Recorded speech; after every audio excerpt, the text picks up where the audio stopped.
किसी ज़माने का एक भव्य महल आज हॉन्टेड पैलेस या श्रापित महल के नाम से जाना जाता है।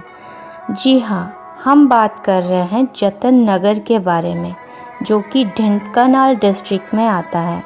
और आज हम लोग एक फैमिली पिकनिक में जा रहे हैं ढेंकानाल शहर, जहाँ से हम लोग सबसे पहले जतन नगर ही जा रहे हैं।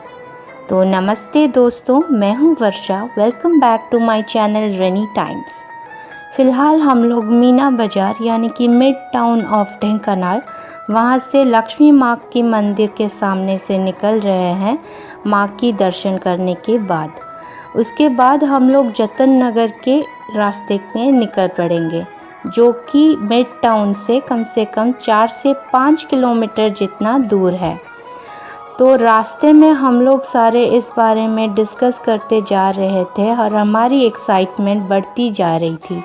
कुछ लोगों का कहना है कि उस जगह में बहुत सारे मज़दूर काम कर रहे थे। पहाड़ के ऊपर एक पैलेस बन रहा था, जिस पैलेस को बनाने के लिए हाथी और मज़दूर बहुत सारे लगे हुए थे। बड़े बड़े पत्थरों से ऊंची इमारत बनाई गई थी।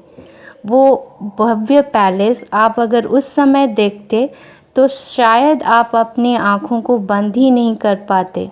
बहुत ही खूबसूरत बना हुआ होगा, लेकिन आज इस खंडर को देख के दुख होता है कि कोई नहीं है उसका रखवाला। यहाँ की किस्से कहानियाँ हमें अट्रैक्ट कर रही थी और हम लोग बहुत एक्साइटेड थे वहाँ पहुँचने के लिए। चलिए अब जानते हैं उस जगह को हॉन्टेड पैलेस क्यों कहा जाता है। कहते हैं कुछ लोग कि वहाँ पे जो मज़दूर काम कर रहे थे, जब वो थक के चूर हो गए होते हैं और उनको थोड़ी सी पानी की भी ज़रूरत होती थी, तब उनको सज़ा के तौर पे उसी महल की दीवारों में चुनवा दिया जाता था। तो कुछ लोग मानते हैं कि उनकी रूह यानी कि अतृप्त आत्मा जो है वो अभी भी उसी जगह में ही है। तो उनकी वो चीखने चिल्लाने की अजीब अजीब आवाज़ें आज भी वहाँ से आ रही होगी।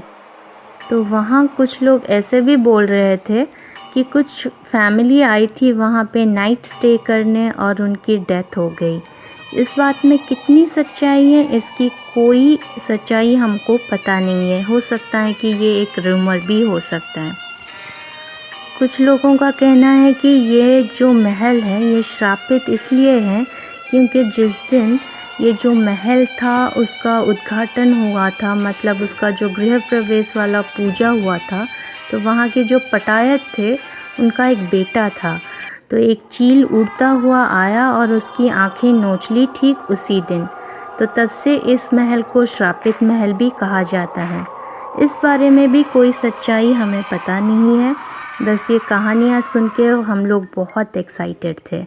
लेकिन हमारी एक्साइटमेंट जो है वो डिसअपॉइंटमेंट में तब बदल गई जब हमने देखा कि उस जगह को ब्लॉक कर दिया गया है। वो जगह बंद थी, ये टेम्पररीली थी या परमानेंटली इसका कोई आइडिया नहीं है। तो वहाँ दूर से ही हमने पैलेस का थोड़ा सा व्यू ले लिया, लेकिन डिसअपॉइंट होने की कोई ज़रूरत नहीं है। यहाँ से ठीक लेफ़्ट साइड में अगर आप देखेंगे तो एक बोर्ड लगा हुआ मिलेगा जिसमें लिखा होगा सत्य सागर वाटर पार्क। तो वहाँ से सिर्फ 5 मिनट के डिस्टेंस में है, वॉकिंग डिस्टेंस में ही है। लेफ़्ट साइड में, जतन नगर के लेफ़्ट साइड में ही आता है।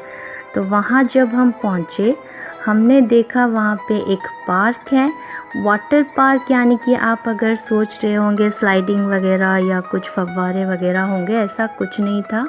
एक पार्क था, एक झील थी जहाँ पे बोटिंग होती है। फ़िलहाल कोविड की वजह से बोटिंग बंद है, अभी बोटिंग नहीं हो रही है वहाँ पे, लेकिन कुछ फैमिली वहाँ पे पिकनिक मना रहे थे। तो हम लोग भी गए वहाँ और थोड़ा सा फ़ोटो शूट किया। उसके अलावा वहाँ पे पता लगाया वहाँ पे रुक के पिकनिक मनाने का क्या चार्जेस हैं। तो हमें पता चला वहाँ पे अगर आप पिकनिक मनाओगे यानी कि कुछ प्रिपरेशन करोगे फ़ीस्ट वगैरह के, तो आपको 1500 रुपये दे के वहाँ पे बुकिंग करनी होगी। हमने पहले से बुकिंग नहीं की थी और हमें पता चला कि वहाँ पे ऑलरेडी 17 बुकिंग हो चुकी थी। तो सोशल डिस्टेंसिंग को नज़र में रखते हुए हम लोगों ने वहाँ से निकलना ज़रूरी समझा। लेकिन हमने अपनी जर्नी जो है वो कंटिन्यू किया एक और जगह, जो कि यहाँ से करीब 20 से 25 किलोमीटर दूर है, महात्मा गांधी मेडिसिनल पार्क। वहाँ पहुँचने के लिए हम लोगों ने अपनी जर्नी शुरू कर दी।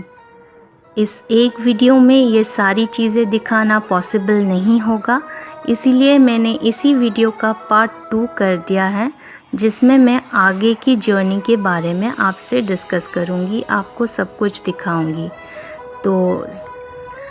तो अगर ये वीडियो आपको पसंद आए तो इस वीडियो को लाइक, शेयर और सब्सक्राइब करिएगा और वो छोटू सा बेल आइकॉन भी दबा दीजिएगा। लेकिन इसकी पार्ट 2 देखना बिल्कुल मत भूलिएगा दोस्तों, क्योंकि ये मिरेकली बहुत ही इंटरेस्टिंग वीडियो है। पार्ट 2 जो है, इसको स्किप बिल्कुल भी मत कीजिएगा। Thank you. Stay safe and stay healthy.